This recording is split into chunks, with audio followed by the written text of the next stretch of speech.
buenas tardes, muy buenos días, muy buenas noches a todos los hermanos desde Costa Rica, San Carlos, su hermano Fran Hidalgo, para compartirles hoy con ustedes un tema muy interesante. Vamos a ver si hablamos sobre el dogma de la virginidad perpetua de María. María siempre virgen. El dogma de la virginidad se refiere a que María fue virgen antes, durante y perpetuamente, o sea, por siempre después del parto. Ella es la virgen que concebirá y dará a luz un hijo cuyo nombre será Emmanuel. Recordando las profecías, tanto en Isaías 7, versículo 14, como en Miqueas 5, versículos 2 y 3, nos recuerda que va a nacer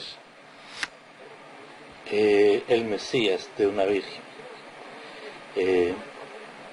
La constitución del dogma propiamente lo podemos leer en la encíclica papal Lumen Gentium y en el Concilio Vaticano II.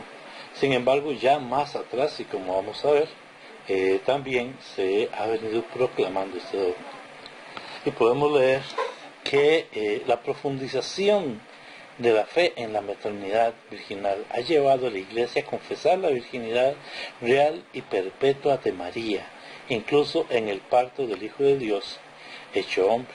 En efecto, el nacimiento de Cristo, lejos de disminuir, consagró la integridad virginal de su madre. La liturgia de la Iglesia celebra a María como la Parthenos, la siempre virgen, y lo podemos leer en el Catecismo de la Iglesia Católica en el 499. Ahora bien, vamos a explicar a qué se refiere esta virginidad antes, durante y después del parto. Bueno, vamos a partir entonces para explicar un poco mejor, para poner de acuerdo, del capítulo 1 de Mateo, el versículo 20 al 25. Dice que así lo tenía planeado. Se está refiriendo a José. Esto lo podemos ver un poquito más antes del versículo 17. Dice que José tenía planeado abandonar a la Virgen María porque se encuentra embarazada y ellos todavía no se han casado. Ella está desposada nada más, pero todavía no se ha realizado la boda. Cuando el ángel del Señor se le apareció en sueños y le dijo: José, hijo de David, no temas tomar contigo a María tu mujer, porque lo engendrado en ella es del Espíritu Santo. Dará a luz un hijo y tú, a José le dice, y tú le pondrás por nombre Jesús, porque él salvará a su pueblo de sus pecados. Todo esto sucedió para que se cumpliese el oráculo del Señor por medio del profeta. Ved que la Virgen concebirá y dará a luz un hijo, y le pondrán por nombre Emmanuel, que traducido significa Dios con nosotros.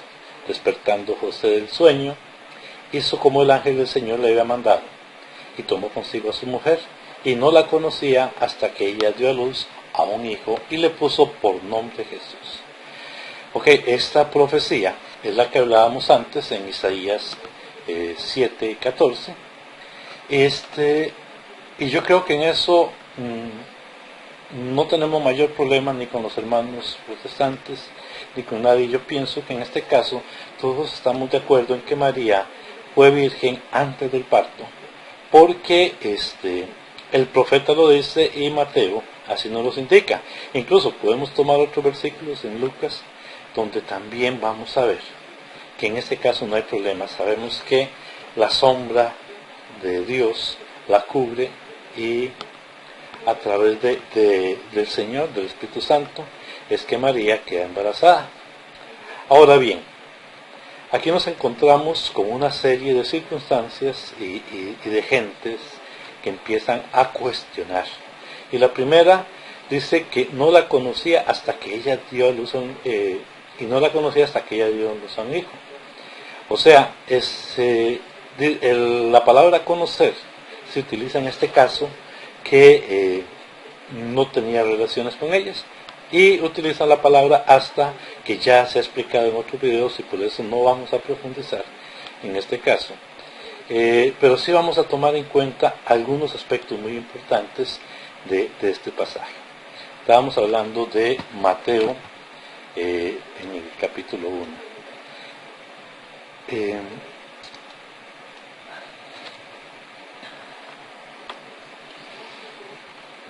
Bueno, hay otra parte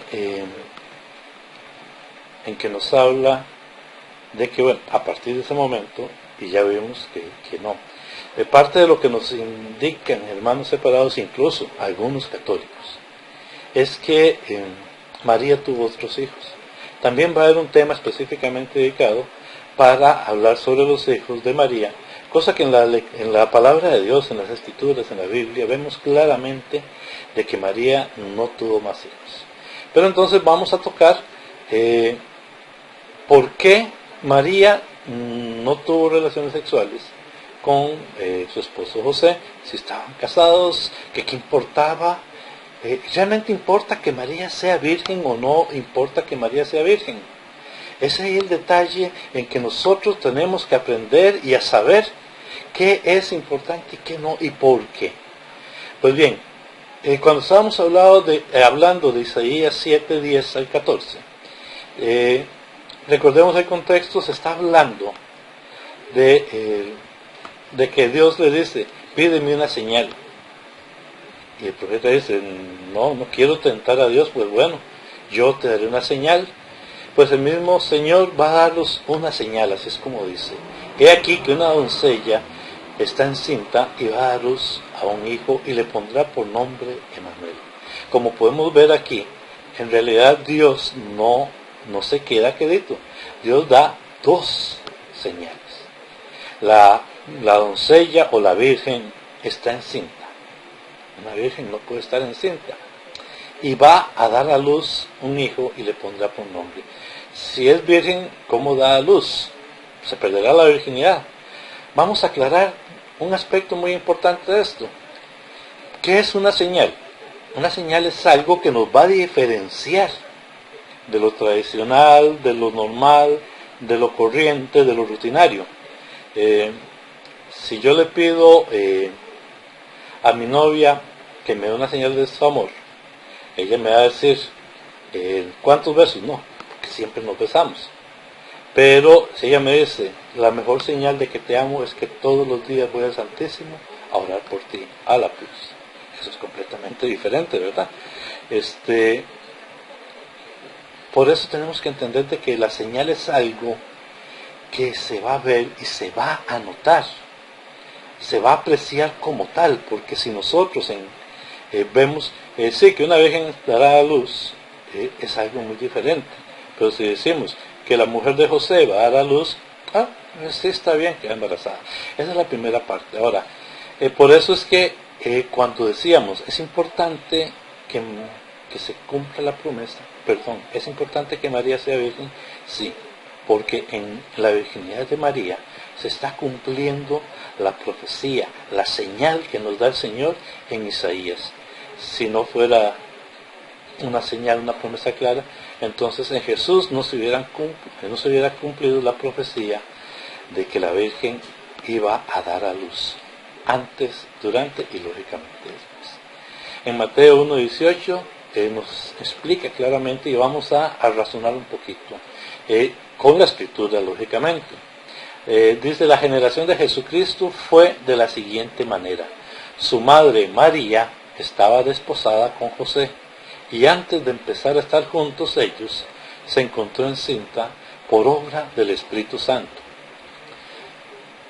Ok, estaba desposada, prometida para casarse ya, y se encontró encinta por obra del Espíritu Santo. Su marido José, como era justo y no quería ponerla en evidencia, resolvió repudiarla en secreto. Vamos a analizar una cosa, y aquí es muy importante que nosotros tengamos conocimiento de lo que es la cultura del pueblo de Israel en esa época. Si una mujer le era infiel a su esposo, si cometía adulterio, esa mujer debería ser apedreada y el adúltero también. está en la ley del pueblo de Israel, en la ley de Moisés. En este caso no estaba casada, pero sí estaba desposada, estaba prometida como esposa de José. Y hablando así un poco en nuestro idioma, José siente que le están poniendo los cachos, que le están siendo infiel, y José dice, es un hombre justo. Ahora bien, ¿qué pasaba en estos casos? ¿Qué pasaba si José la ponía en evidencia, ese hijo no es mío? Pues María sería apedreada de todas maneras. Su destino hubiera sido la muerte lapidada. Por eso es que José dice que piensa repudiarla en secreto, porque él no quiere que María muera. Él sabe que algo pasa, pero no lo puede entender. ¿Cómo es posible que esta mujer? Entonces, no quiero ser injusto, vamos a repudiarla en secreto. Ve que interesante. Ahora, ¿de qué manera se salva María? Bueno, José, al repudiarla en secreto, se marcha, y entonces la gente dirá, qué condenillo José, dejó a María embarazada y se perdió. Entonces María no asumió.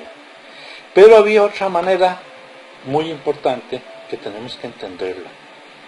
Si una mujer está desposada y queda embarazada por un tercero, y ese tercero reclama, dice, sí, José no es el papá, yo soy el papá, entonces la ley decía que pague la dote y se haga cargo. Entonces este otro se casaba con la doncella que había dejado embarazada y le quita la responsabilidad al marido inicial, en este caso a José. Entendamos muy claramente, ese es el pensamiento judío. Una mujer no valía nada. No estamos hablando de la sociedad actual donde estas cosas no son tan importantes, pero para el pueblo judío sí que lo era. Entonces, para que María no fuera lapidada, tenía que hacer lo que José pensó en su primer momento, repudiarla en secreto, o que el que la había dejado embarazada la reconociera que era el papá. Y entonces viene la siguiente parte, y es como empezamos a hablar hace un rato. En Mateo siempre, 1:18, ya en el 20, y así lo planeado, y así lo tenía planeado, cuando el ángel del Señor se le apareció en sueños y le dijo, José, hijo de David, no temas tomar contigo a María, tu mujer, porque lo engendrado en ella es del Espíritu Santo. ¿Qué está pasando aquí? José cree en un sueño. José se da cuenta que es Dios, a través de su emisario, que está reclamando la paternidad de ese bebé, la paternidad de Jesús. Es el Señor quien está reclamando, yo soy el padre de esa criatura, y tú, José, no temas, porque ese es el Hijo de Dios. Ese es el Hijo de Dios, y José se da cuenta de que se está cumpliendo la promesa de Isaías. Por eso José toma a María como su mujer, porque Dios no va a venir a hacerlo. La criatura tiene que tener un padre y una madre conforme el pueblo. Si José dice, ese no es mi hijo, entonces José asume la paternidad de ese hijo. Cuando le dice, tú le pondrás por nombre Jesús, le está diciendo, tú vas a ser el padre encargado de esa criatura. Y en eso tenemos que tenerlo muy claro, porque nosotros hoy queremos pensar como nuestra sociedad de hoy, pero no, esas eran las reglas del juego en ese entonces. José es un hombre justo. El esposo de María va a ser el Espíritu Santo. Ahora, imagínense ustedes, y en eso también no tenemos ningún problema. 9 meses dura José aguantándose las ganas de estar con María. No es que se aguante las ganas. Como pareja, como matrimonio que se está realizando en ese momento, él tiene todo el derecho y no es pecado. Pero José sabe que es la madre del Hijo de Dios. Él no va a tocar a María. Él sabe que él no se va a meter con el Señor. José la va a respetar y va a cumplir con el designio del Señor. Esto es muy importante que nosotros lo sepamos, que lo tengamos claro en nuestra cabeza. José pudo respetar a María porque María va a ser la madre del Mesías, del Salvador. Porque el hijo que está ahí es el Hijo de Dios. Entonces, simple y llanamente, María es respetada por José en todo momento. Quisiera tocar 2 puntos más rápidamente.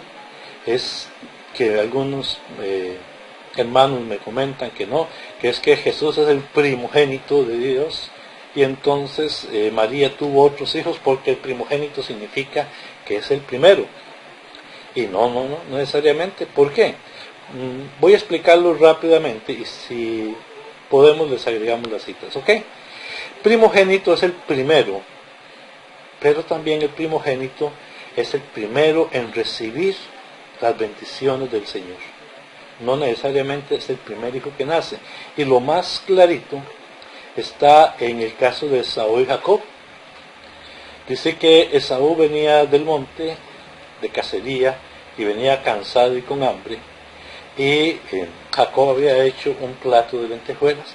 Y entonces Esaú le dice, regálame esa sopa. Y dice Jacob, no, véndeme tu primogenitura. ¿Cómo le va a vender si el primero que nació fue Esaú? Se van a meter de nuevo al vientre de su madre y entonces Esaú le dice, ok, Jacob, salga usted primero y yo salgo después. No, es el primero en recibir las bendiciones de Dios. Así que hay que tenerlo muy claro. Ahora recordemos otra cosa. ¿Qué sucede con una madre que tiene un hijo y después no puede tener más hijos?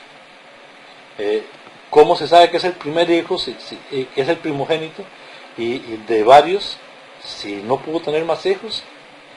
Es el primero, pero no necesariamente el primero de más. Y por eso también tenemos que recordar que es el primero en recibir las bendiciones de Dios. Y también lo podemos un poco comparar y aclarar con Zacarías 12:10. Dice Zacarías 12:10, derramaré sobre la casa de David y sobre los habitantes de Jerusalén un espíritu de gracia y oración, y mirarán hacia mí. En cuanto a aquel a quien traspasaron, harán lamentación por él como lamentación por el Hijo único, el unigénito, y le llorarán amargamente como se llora amargamente a un primogénito. Estás hablando, al que traspasaron, ¿quién es? Es Jesús. La profecía está hablando sobre Jesús. Entonces, en esta misma parte de Zacarías 12:10 podemos ver que Jesús es primogénito y también es unigénito.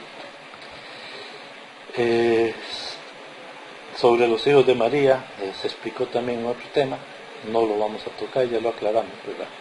Y recordemos, claramente, María va a ser siempre virgen, antes, durante y después, a como hemos analizado en este ratito.